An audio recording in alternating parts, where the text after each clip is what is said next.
So wanted to ask you a little bit about how do you accommodate 300 visits a week? How do you maintain that figure? How do you get Sure. patients to return and keep coming? Any advice Yep. on that as well? Well, and I think that I think your model is going to kind of dictate the amount of patients you visits you have per week. So, when I hear somebody say 50 visits a week, they may be doing the same financial volume as somebody doing 300. Just depends on what their model is. And so, my model is what I call a structural or corrective care, and then we move people into a wellness-based care. How do you keep patients coming back? And that's through our education, right? But when they start, we want to get them in through a corrective care plan. And we've kind of created a very fluid, very smooth system in our office where patients come in, they actually have a card. So once they start care and we get them down, we schedule their visits, they get this little key card. It's kind of like, I don't know if you guys have Kroger's where you're from, but here in Texas, you get these little cards that you put on your keychain. And when you check out, you zip them and you get a discount sometimes, right? So we have those little cards, and the software that we use allows them to kind of check in that way. So they don't have to stop at the desk and write their name down to check in. They just come in and they scan in, and they're able to come over, and we have different bays where they could get adjusted. And as soon as they scan in, their file automatically comes up for me. So it's really handy, really smooth. Where'd you And get those key cards, by the way? we use the software that we use is Genesis Chiropractic software, and they actually recommended the key cards for us. And I don't know if we purchased them through them or whatever, through link that they recommended, but I think you can even get those through Amazon, but you just have to make sure that your software will Got it. process them and allow them. I mean, it cuts time. So that's the thing. It cuts so much time Mhm. off their visit. And so the flow might go that they scan in, they come in, they might take a bay, area where they're going to get adjusted. I have their x-rays, I have their files, I know exactly their patterns and where they need to be adjusted at when I come in. And then I'll just ask them, how they're feeling, if they notice any changes between the last visit or this one, but everything's real smooth. And then once they get their adjustment, they move over to our rehab area, but it's also set up in stations that makes it very easy and quick for patients, whether they need traction, where they have a reverse posture exercise station, or whether we have vibration platforms that they may do exercises on. And they're taught the first couple of visits, they're taught what stations they need to go to and what exercises they need to do. And then I just have a rehab tech that's watching them in that room and able to help them. And so they can check in, they can get adjusted, they can get their exercises done, and they can be out the door sometimes in 20-30 minutes, just because of the system that we've created in our office around the model that we practice. So not everybody's going to practice that model, but I do think it's important to figure out your model and then set up the systems and the flow in your practice to make sure that patients aren't there for hours at a time. Because what I find is people appreciate the way that our flow is created. They're not pushed through like cattle, right? But there's a system, and they can see the system, and they know that I've worked hard on making sure that that system flows like it should. Inefficiency can be very costly Yeah. for the practice and patients' overall experience Mm-hmm. and for a provider, right? Right. But we remodeled our office to really, really improve the flow. Before, there were hallways that people had to walk down, and it worked, but it just wasn't perfect. And we remodeled our office to make it perfect, and it really works well now. I love what you see. I think one of the things that I just really like about you, Tabor, is that you're just so passionate. What you just made me think of was so I had this burning question inside of me for like ever, my entire life, is like, what am I supposed to do here on this planet? Like I know that there's a God and that there has to be a purpose for my life, and I'm like, but there's no burning bush that I come walking up to and it verbally tells me, this is your purpose, Tabor. You know what I mean? And so like what I found was like the only way I could create or figure out what that purpose was, so I could, because I like being passionate about something. Like I told people, I don't want to sell mattresses. Maybe I could get passionate about a mattress. If you're a mattress salesman, then I hope you're passionate about that. But like I want to do something that I could be passionate about, and chiropractic is perfect for me to be able to do that. But I'm like, the only way that I could really find out what God maybe put on me as my purpose was to look at what I went throughout my life. And that's one of the things that's in the movie, is how my mom passed away. She died at the age of 47, taking 21 prescription medications. And I counted them. I remember as a young teenager sitting there with my mom's overnight case, counting prescription meds and counting 21 that she was on at the time, and realizing like just a light bulb went off that obviously if taking more medications meant you were going to be healthy, my mom would have been the healthiest person on the planet. So that could not be the answer to how to build true health and wellness, right? And so that experience that I went through, the experience of having severe back pain that shooting electrical pains down my legs that led me to the chiropractor, that I had, I'd been on muscle relaxers, anti-inflammatories, all of these things that would just numb the pain every once in a while. And then I went to a chiropractor and it completely turned my life around. And that's what made me want to go to chiropractic school. And then learning that I could actually change people's entire health as a chiropractor, not just treating back pain. Like those were like this big impactful things in my life that God took me through. And I had to start believing that meant that was supposed to be my purpose. You know what I mean? I don't know if that makes sense. Yes, totally.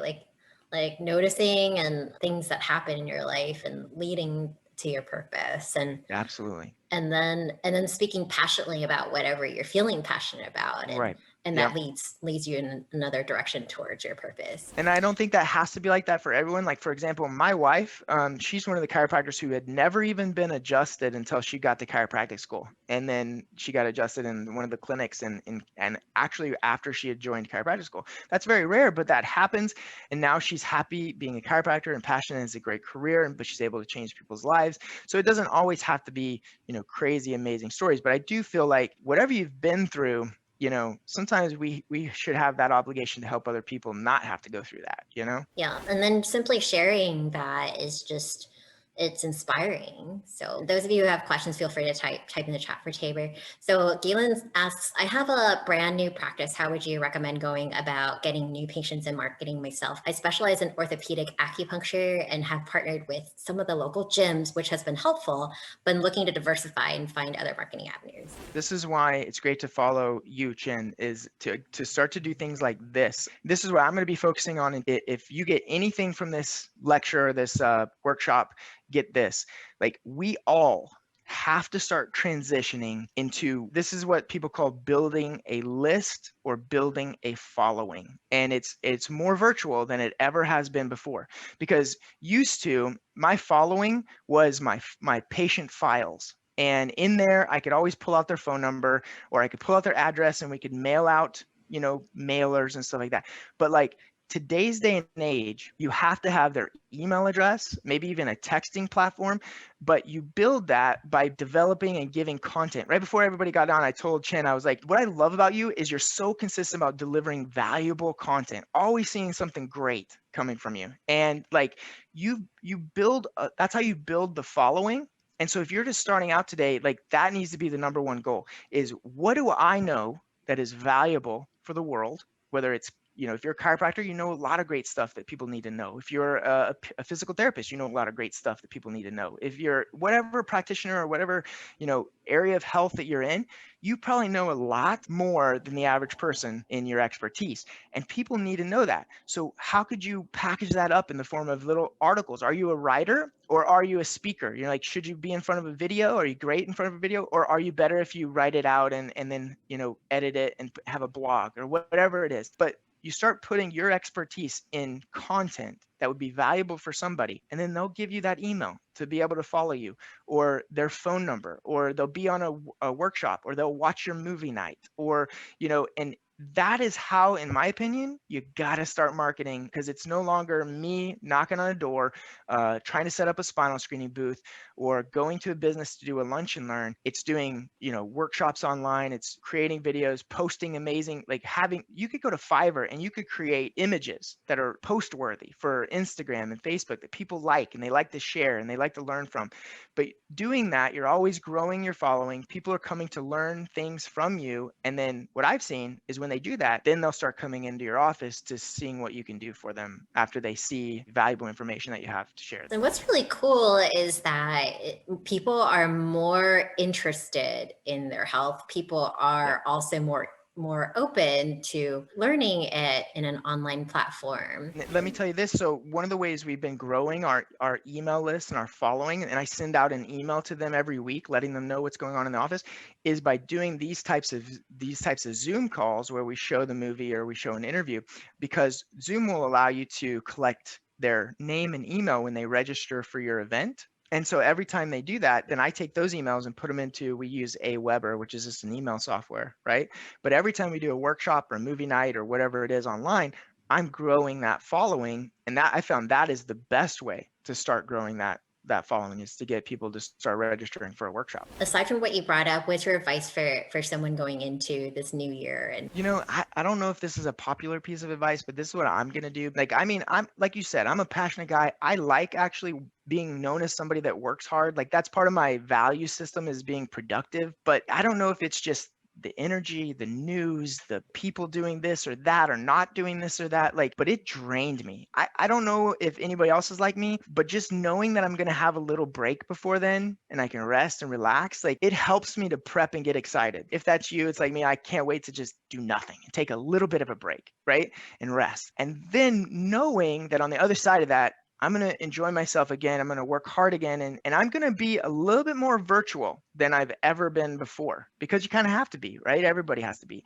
And so where I really enjoyed having a small, intimate workshop with my friends and my patients that I really like, right? I'm going to do that on a bigger scale, but online. And I'm going to maybe use some of the resources that we have so that, I don't have to use my whole time, like sitting there in front of a camera. I can use other resources, but it's still about education. It's about virtual, and it's about building that following and constantly giving great content. And I think if you focus on that, it's a lot better off than if you stick to old ways of marketing. One of the reasons that chiropractic hasn't been as well known as dentistry for preventing arthritis and preventing degeneration is because we don't have the studies that show, doing these exercises and getting adjusted reduces the risk of spinal degeneration. Like, we kind of know that, we kind of it's just accepted. But now there's new research that comes out that says we can actually, through blood samples and urine samples, we can see biomarkers. That biomarkers show us how fast your spine is degenerating. And so we can start with clinical trials that will take people through chiropractic and spinal hygiene exercises, and we can then do blood tests and urine tests to show that we're decreasing those biomarker factors. So that's just one thing I'm super excited about. And so tell us a little bit more about also your other project, which is, well, you started to talk about it a little bit, which is the spinal hygiene project, and how you were able to work things out in collaboration with Life University and really share it with more people. So tell us a bit more about that. And I was actually at a mastermind group that I went to in Puerto Rico, and it just so happened that Dr. Gilles Lamarche was actually there at that same mastermind.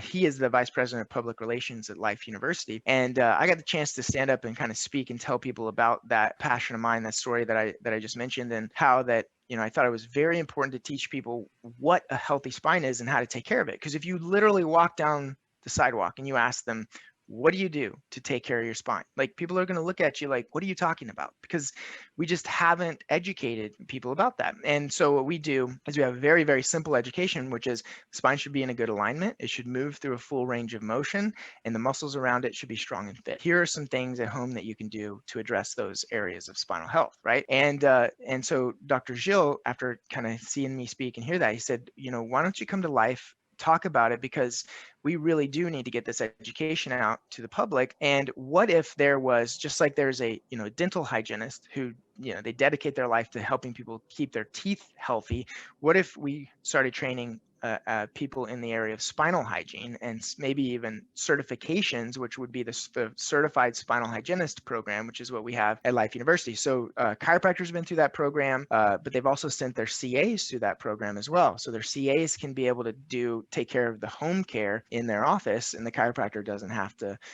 do that. And so we put together a 15-hour, it's an online class that's at Life University, and takes chiropractors through the concepts of spinal health and spinal hygiene, how we implement that in our office, because there's an entire program that is just push a button and plug it in, and you have your website, Facebook, emails, all of that's an entire educational program around educating our patients about spinal hygiene. And here's the key. The questions was, how do you keep people coming back to your office? Well, dentists have discovered people who actually value their teeth, they brush at home, they floss at home, they care. Those are lifetime patients in a dental's office, not the person who neglects their teeth, never brushes, doesn't take care of them, like has terrible teeth and toothaches. They might need a dentist, but it's the ones who actually value their health that are lifetime patients. And that's what the dentist really, that's the ideal patient for a dentist. Well, it's the same way for our spine. Sometimes as chiropractors, we're like, that guy never comes in until he's in horrible pain and his spine's all messed up, right? But we didn't educate them that there are things you should do, that you should come in for regular adjustments, that there are things that you should do at home while you're not coming in. But that's what lifetime care really is. It's having a chiropractor on your health team, but knowing how to take care of your spine at home. And when we teach that to our patients, then we become their chiropractor who's on their team, who's helping them to have great spinal health for life. And it's a different relationship than just being that person who takes care of a backache every once in a while when it pops up. Does that make sense? Well, I love what you share about that. And I know that you mentioned that other kinds of practitioners are also. Well, we have, like Dr. Patrick Krupka, who's a functional medicine doctor, and who creates the same type of environment in his office where patients may not come in as frequently for a checkup, but say, just like a dentist where you go every 6 months, you might go to a functional medicine doctor every 6 months and have blood work and check your vitamin D levels and, whatever it is that is your model of wellness, you're helping that person or that family create that model of wellness, and then you're helping them maintain that model of wellness through education and through wellness checks. And really, that's lifetime health instead of just being that alternative solution every once in a while when there's a crisis. We do have a private Facebook group, Spinal Hygiene Doctors Club, that everybody's welcome to join there as well. Wonderful. Thanks so much, Tabor. It's always a pleasure talking to you, and appreciate you taking the time to share with our community. And you're such an inspiration, and I love how guided you are, and just really living your passion and speaking your passion, and always be helping many more Thank people. you. So. That is an honor hearing that coming from you.